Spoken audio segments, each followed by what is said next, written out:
سیرت نبی رحمت صلی اللہ علیہ وسلم، چیپٹر 6.3a ہجرت کے وقت مدینہ کی سوسائٹی۔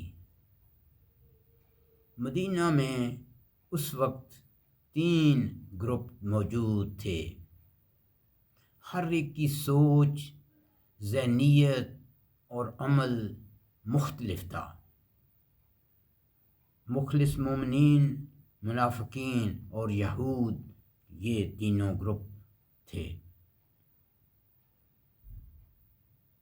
پہلا گروپ مخلص مومنین، ان میں مہاجر اور انصار تھے۔ اللہ تعالیٰ نے مہاجرین کے بارے میں سورہ حشر آیت نمبر 8 میں فرمایا ہے،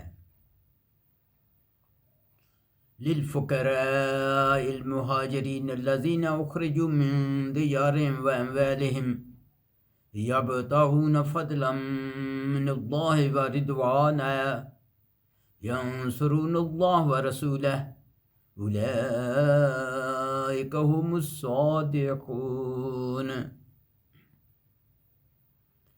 مال فی یعنی مال غنیمت میں ان حاجت مند فقیر مہاجرین کا بالخصوص حصہ ہے، جو اپنے گھروں سے اور اپنے مالوں سے نکالے گئے یا محروم کیے گئے۔ وہ اللہ کے فضل اور اس کی رضامندی کے طلبگار ہیں، اور وہ اللہ کے دین اور اس کے رسول صلی اللہ علیہ وسلم کی مدد کرتے ہیں۔ یہی لوگ سچے ہیں۔ پس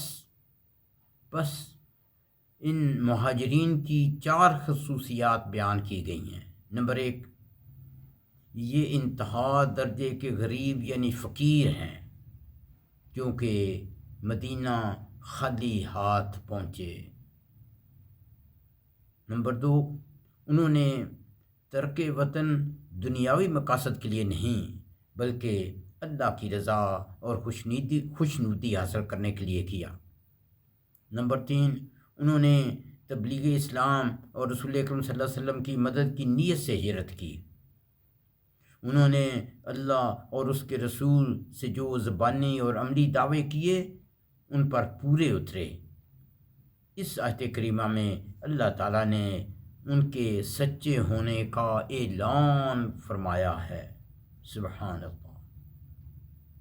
اسی طرح سورۃ حشر آیت نمبر 9 میں انصار کے فضائل بیان کیے گئے ہیں، اور مال غنیمت ان لوگوں کے لیے بھی ہے جو مہاجرین سے پہلے یعنی مدینہ میں مقیم تھے اور ایمان میں مستقل رہے، اور جو لوگ ہجرت کر کے ان کے پاس آتے ہیں ان سے محبت کرتے ہیں، اور جو کچھ مہاجرین کو ملا اس سے اپنے دل میں کچھ خواہش یا خلش نہیں پاتے، اور ان کو اپنی جانوں سے مقدم رکھتے ہیں، خواہ ان کو خود تنگی یا ضرورت ہی ہو۔ اور جو شخص بخل نفس سے بچا لیا گیا تو ایسے ہی لوگ مراد پانے والے ہیں۔ پس انصار کی 4 خصوصیات یہ ہیں۔ نمبر 1، انصار ایسے مبارک شہر میں ہیں جو رسول اکرم صلی اللہ علیہ وسلم اور ان کے صحابہ کرام کے لیے جائے پناہ بنا۔ نمبر 2، انصار نے مہاجرین کو کبھی بھی اپنے اوپر بوجھ نہیں سمجھا اور نہایت خوشی سے اپنا نصف مال و متاع انہیں پیش کیا۔ نمبر 3، رسول کریم جو چیز بھی مہاجرین کو عطا کرتے اس پر کسی بھی انصار کو قطعی کوئی اعتراض نہیں ہوتا تھا۔ نمبر 4، یہ مہاجرین کی ضرورت کو اپنی ضرورت پر ترجیح دیتے تھے۔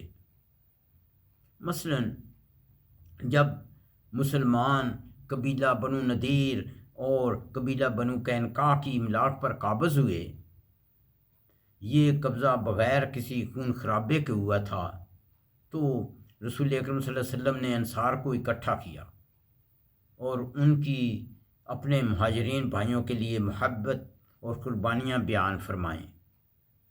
پھر انصار کے سامنے 2 تجاویز پیش کیں۔ ایک یہ کہ تمام مال غنیمت سب مہاجرین اور انصار میں تقسیم کر دیا جائے، اس صورت میں مہاجرین اپنے انصار بھائیوں کے گھروں میں رہ سکتے ہیں۔ دوسری تجویز یہ ہے کہ مال غنیمت صرف مہاجرین میں تقسیم کر دیا جائے، اس صورت میں وہ انصار کے مکان خالی کر کے ذاتی مکانوں میں قیام کریں گے۔ انصار کے 2 سرداروں حضرت سعد بن عبادہ اور حضرت سعد بن معاذ رضی اللہ عنہم نے یک زبان ہو کر کہا کہ آپ صلی اللہ علیہ وسلم یہ تمام مال غنیمت صرف مہاجرین میں تقسیم فرما دیں، اور یہ کہ اس کے بعد مہاجرین میں، اور آپ نے یہ فرمایا کہ آپ یہ تمام مال غنیمت صرف مہاجرین میں تقسیم فرما دیں، اور یہ کہ اس کے بعد بھی مہاجرین بصد خوشی ہمارے گھروں میں رہ سکتے ہیں۔ بس سارا مال غنیمت صرف مہاجرین میں تقسیم کر دیا گیا۔ انصار میں سے صرف 2 حضرات کو کچھ حصہ دیا گیا، کیونکہ یہ دونوں حضرت سہیل بن حنیف اور حضرت ابو دجانہ رضی اللہ عنہم بہت ہی زیادہ مفلس تھے۔ یہ حدیث بخاری میں ہے۔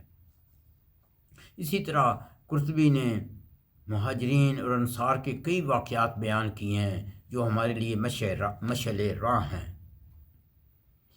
ترمذی میں ہے کہ ایک شخص رسول اکرم صلی اللہ علیہ وسلم کے پاس حاضر ہوا اور عرض کیا کہ میں 2 دن سے بھوکا ہوں، مجھے کھانا کھلا دیجیے۔ آپ صلی اللہ علیہ وسلم نے گھر والوں سے کھانے کے بارے میں دریافت کیا۔ جواب ملا کہ گھر میں سوائے پانی کے اور کچھ بھی نہیں۔ پھر آپ صلی اللہ علیہ وسلم نے صحابہ کرام سے پوچھا کہ تم میں کون ہے جو اس بھوکے کو کھانا کھلائے؟ ایک صحابی اس بھوکے بھائی کو اپنے گھر لے گیا اور بیوی سے کھانا نکالنے کے لیے کہا۔ بیوی نے کہا کھانا صرف بچے کے لیے ہی ہے۔ صحابی نے اپنی بیوی سے کہا کہ بچے کو سلا دو اور کھانا لا کر مہمان کے سامنے رکھ دو۔ بیوی نے ایسے ہی کیا۔ صحابی نے کھانا مہمان کے سامنے رکھ کر چراغ بجھا دیا، اور مہمان نے یہ خیال کرتے ہوئے کہ میزبان بھی کھا رہا ہے، سارا کھانا پیٹ بھر کر کھا لیا۔ دوسرے دن یہ صحابی رسول اکرم صلی اللہ علیہ وسلم کی خدمت میں حاضر ہوا، اور آپ صلی اللہ علیہ وسلم نے اس انصار صحابی کو مبارک دیتے ہوئے فرمایا کل رات کو تمہاری مہمان نوازی اللہ تعالیٰ کو بہت پسند آئی۔ حضرت عبداللہ بن عمر ایک واقعہ بیان فرماتے ہیں کہ ایک بار کسی شخص نے بکری کا گوشت کسی کو تحفہ کے طور پر بھیجا۔ اس آدمی نے وہ گوشت کسی اور ضرورت مند کو دے دیا، اس نے اپنے سے زیادہ ضرورت مند کو دے دیا۔ اس طرح یہ گوشت 7 لوگوں کے درمیان ہوتا ہوا پھر واپس پہلے شخص کے پاس آ گیا۔ اس واقعہ کو کشیری نے بیان کیا ہے۔ اسی طرح ایک اور واقعہ بروایت حضرت انس سالبی نے بھی بیان کیا ہے۔ یہ مخلصین مومنین کا گروپ تھا۔ سبحان اللہ ربنا تقبل منا انک انت السمیع العلیم وتب علینا انک انت التواب الرحیم۔